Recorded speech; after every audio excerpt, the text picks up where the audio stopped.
yeah, thank you for joining. You're actually going to be launching our first Meet the CEO interview series that we're running on our video channel. So it's really great to have you. So first of all, I'd just like to say, since you joined Swissport as President and CEO, I was wondering, what are you most proud of during the last 2 years? So, yeah, very good question, Samantha. So I am most proud of actually taking this business from, a pandemic, very little operations, to really back to full swing. Leadership team in place. We've done a lot of work on focusing on the customer. So we do a weekly NPS with every single customer across the world, every single station. Implemented obviously station scorecards. We've implemented a talent leadership program for our station managers.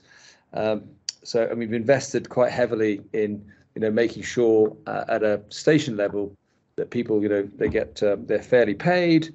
They obviously have the right uniform. They get a sort of at least a sort of 28-day roster.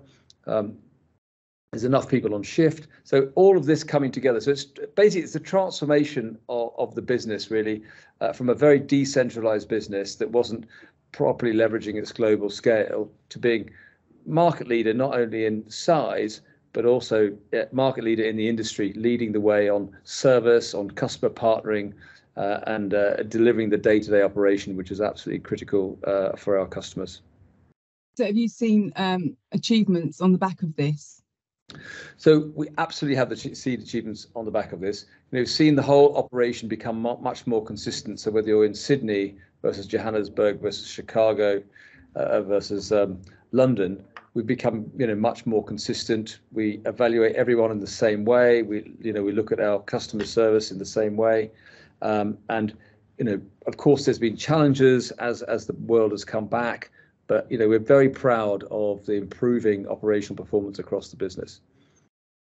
So, as it's still quite tough out there, how would you describe the current state of the aviation recovery compared to last year?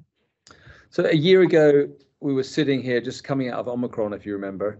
I think certainly a lot of people wearing masks. Some of the airports, they were just starting to kind of ramp up. There was a lot of uncertainty. If you remember it, we had Ukraine-Russia tension that just kicked off.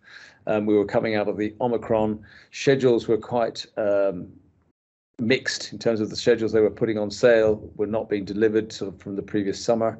And of course, it was making sure we were ramping up to deliver a planned summer in a very uncertain time. So lots of recruitment on the expectations that the summer would return.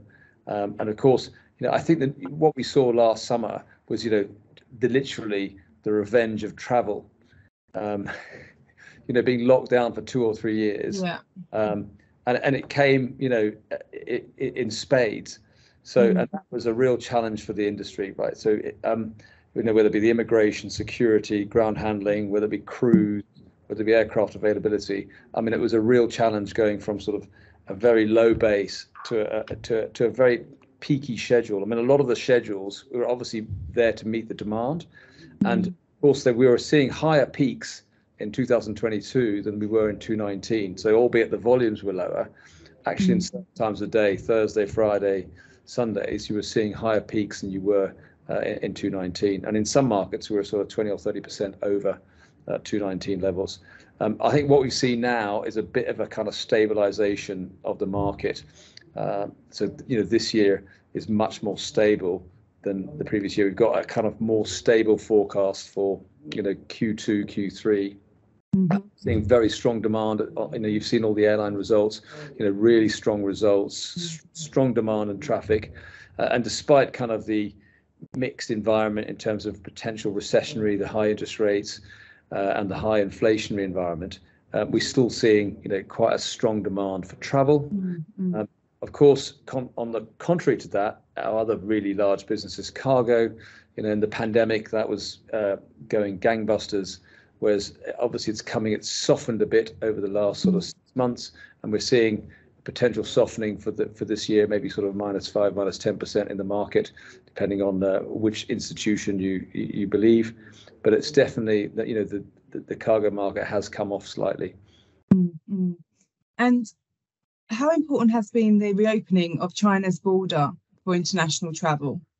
So, you know, I think it's really important. So we've got an Asian business in Japan and Korea, and of course we've got Australia.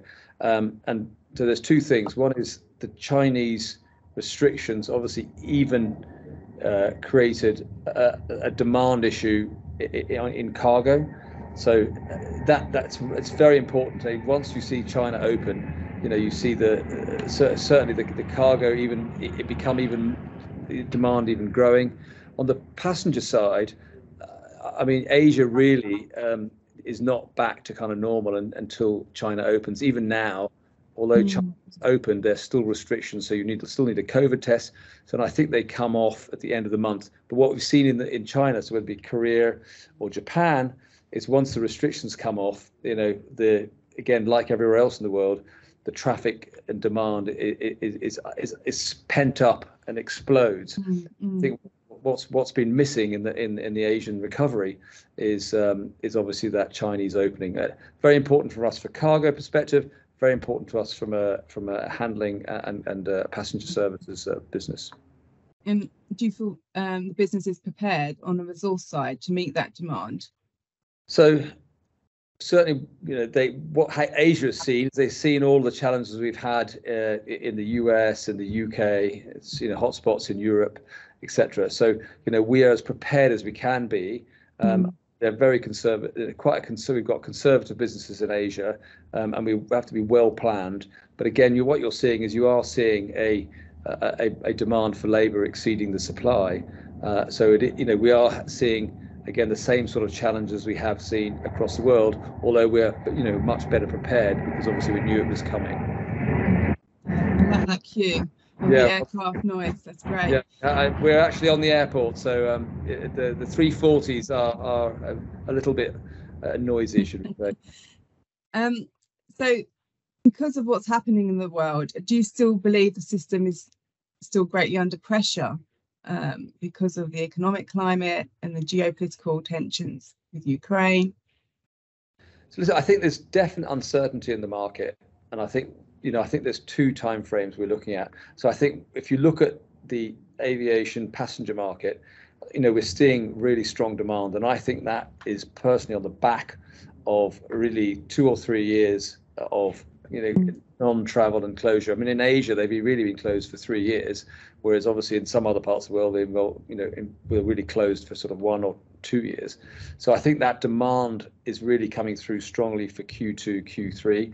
Q4, I think, is a little more uncertain. If you see, you know, with obviously with the Ukraine, with that kind of geopolitical tensions, because they, you know, that Ukraine, Russia, China, they do create.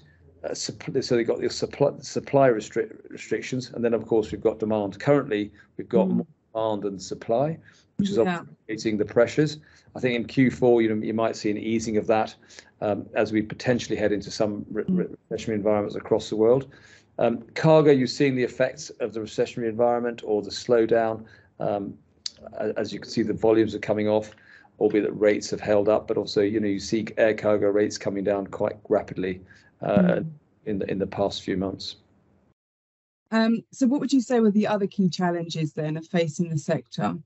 So I think the big challenge, I think there's a couple of big challenges. One is we really need to get, you know, people back into the aviation industry. I think this is one of our biggest challenges as an industry, whether it be the airlines, the ground handlers, our cargo business or lounges. We need to get people back in. The business was obviously decimated, and we lost very good talented people, and they've not returned. So we need to make our aviation business much more attractive, and that's up to kind of the market leaders like ourselves and other of our competitors, as well as the airlines, to make it, you know, to make our industry more attractive. And that's, you know, competitive pay for skilled workers, you know, careers, you know, and a sense of purpose. You know, we are a vital part of the supply chain in the industry, as we found out, without the ground handlers, or if underperforming ground handlers, the whole system definitely falls over. So it's very important for us, and we're focusing on it. We're focusing on very much on recruitment, the profile.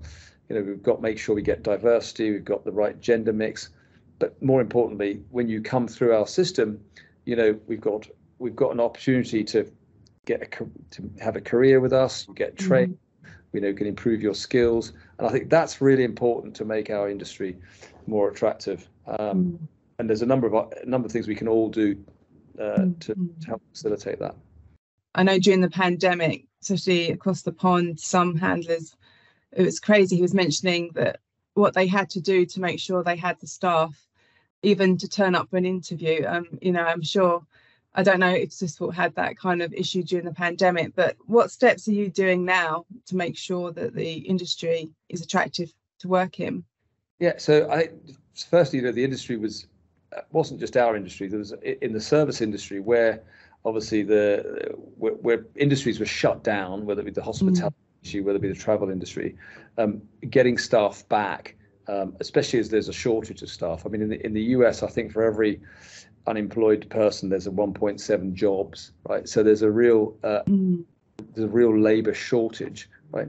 And I think that is, on the broader scale, that's probably not enough immigration.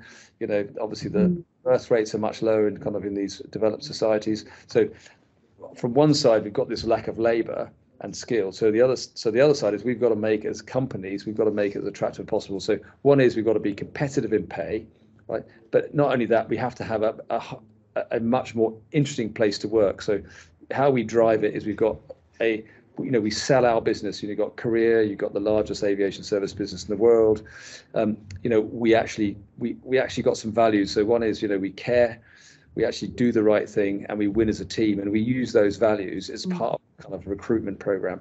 And we basically, the next step is not only recruiting them, but obviously making sure they stay, because what happens is you get people into, what the industry is finding is, you get young people into the business, but they leave in 3 to 6 months because they found it, working, for example, at an airport, it's quite hard work. You have, you've got to start early. You've got lots of passengers or lots of flight, cargo, whatever. So it's a challenging environment, but it's a very exciting environment. You're not behind a desk. You really are playing a very important part of the aviation supply chain, and we're trying to sell that to people to come into our industry, get skills. You can move around the world, you can get promoted. There's a lot of opportunities for career development, etc. So lots of work around that and thoughts around getting the right profile of people into our business. And so I was going to ask you about what is Swissport's strategy for 2023, and I'm sure the recruitment side comes into that. And also I was going to ask you, I know you mentioned it earlier about cargo, how important is that now as part of your growth plan? So yes, we see ourselves as a ground handling and cargo business. Right, those are our two core businesses. Now we've got a very important fueling business. We've got sort of a nice lounge business, but the kind of drivers of economic value for our business is the ground handling and the cargo business. And in ground handling, we're the market leader by sort of twice. In the cargo business, we're the number 2 player in the market, again, way ahead of the competition. So cargo is very important for our business, and we're looking, not only do we want to grow our cargo business, given some of the constraints around what's happening around the world in cargo, there's opportunities for small acquisitions, development of cargo. So we're looking at that. On the ground handling business, again, we've got very strong organic growth, right? The top line is growing rapidly. We need to make sure we keep up with that in terms of making sure we've got enough people to manage, they're skilled. But again, M&A opportunities are obviously on the horizon. So the strategy is very simple. We want to be the market leader, not only in size, but obviously in service, focused on ground handling and cargo. And in ground handling, you've got all the associated, you've got cleaning, de-icing, you've got all those services which are wrapped up into our ground handling business. And we see, if we provide a ground handling service at an airport, we see that as an opportunity to provide other sort of ground handling services. We've got nearly 300 airports. of which, in an airport, for example, like Chicago, we've got a lounge business, you've got a big cargo business, we've got a big ground handling business. So that's kind of one part of the strategy. The other part of the strategy is, the world is becoming very focused on doing what their core business. So airlines are outsourcing. We are experts in large, complex hubs and airports. We've just recently onboarded ITA, the whole ex-Alitalia business in Rome. That's gone tremendously well. Clearly, our sort of flagship hub is here in Zurich. We do a fantastic job for the Lufthansa Group and Swiss. We've got many other large hubs around the world, from Viracopos in Brazil to very large fueling hubs in the US. We do quite large hubs in Australia. So this is what we do best, and we see that as a strategy where we can really offer large airlines with big hubs outsourcing opportunities, and we can just leverage our global scale. We can do it at a much lower cost, and I think we're professionalized. We think we can do that much better than the airlines themselves. It's interesting because many of the airlines say, well, what about the brand? Are we going to lose control of our brand? Interesting enough, we do some fantastic work with VIPs. We've got an executive jet aviation business. We've got a very strong brand, and we do. When we get that customer partnership, which is really important. So the relationship between the airport, the airline, and ourselves is critical to really excel and deliver a great service. And we think we can do that better because that's what we do. So you do see outsourcing as being still a major opportunity for yourselves? So I think this industry. Why we love this industry is, number one, it's a growth industry. It grows with GDP, sort of 1.5-2 times, and it's quite fragmented still, right? So there's opportunities for the market leaders to develop the business and professionalize it. And of course, we believe that the airlines, and you've seen over the past 2-3 years, an accelerated outsourcing opportunities for companies like Swissport. Is there any particular markets that you see this happening more than others?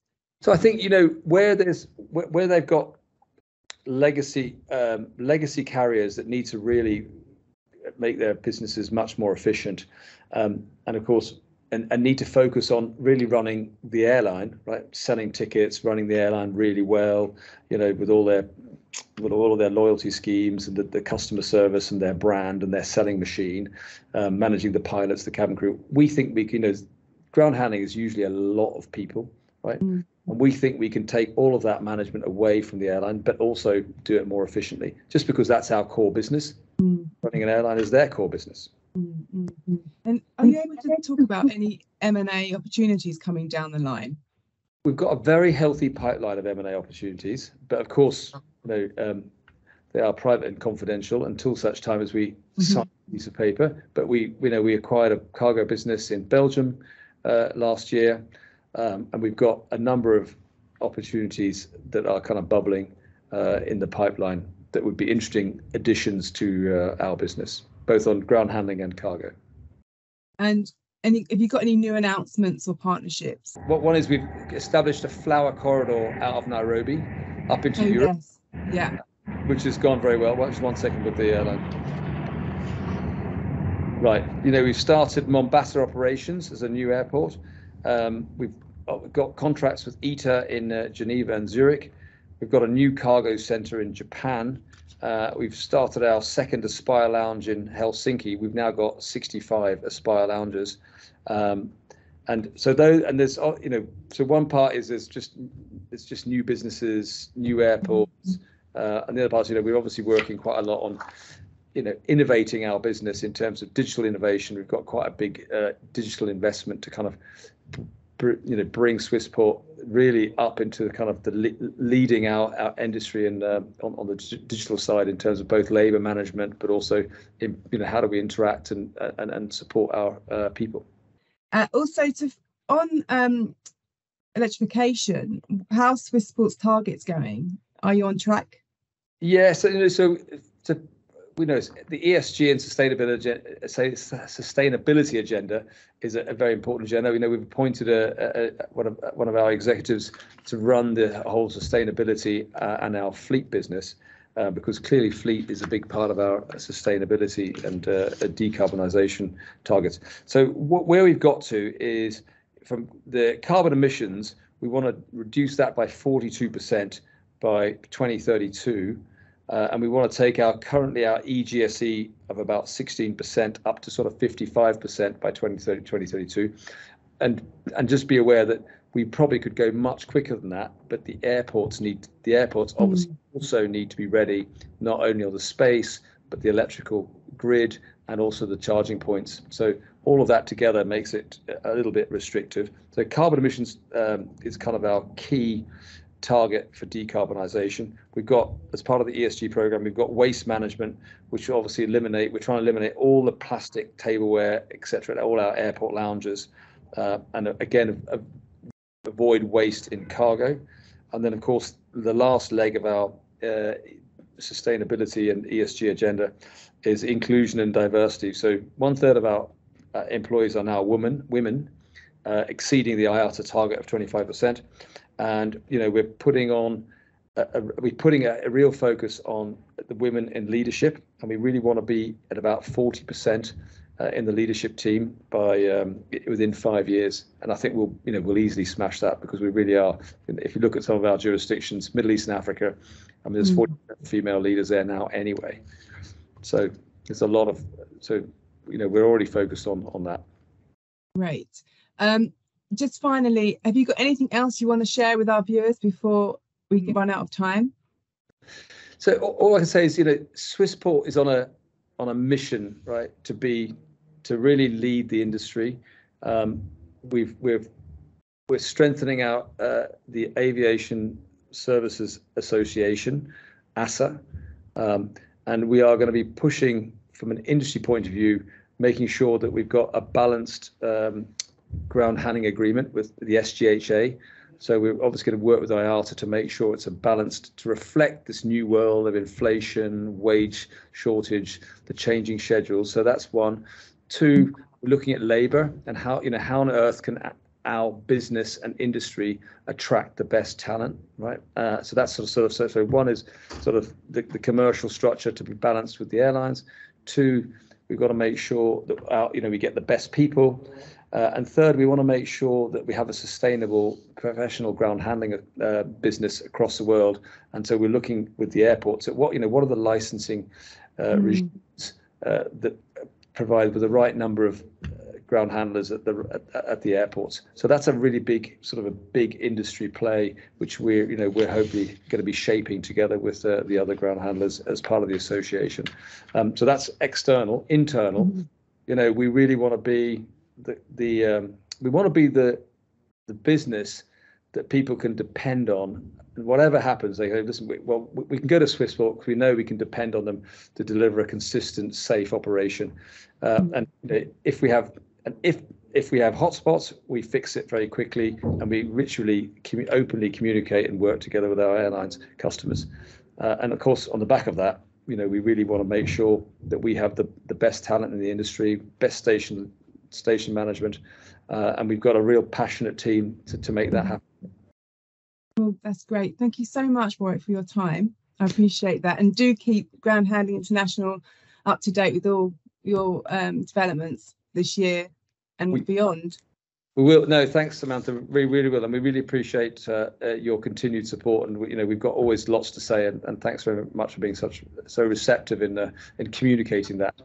No problem. Thank you very much again. Okay. Thanks very much. Yes, bye.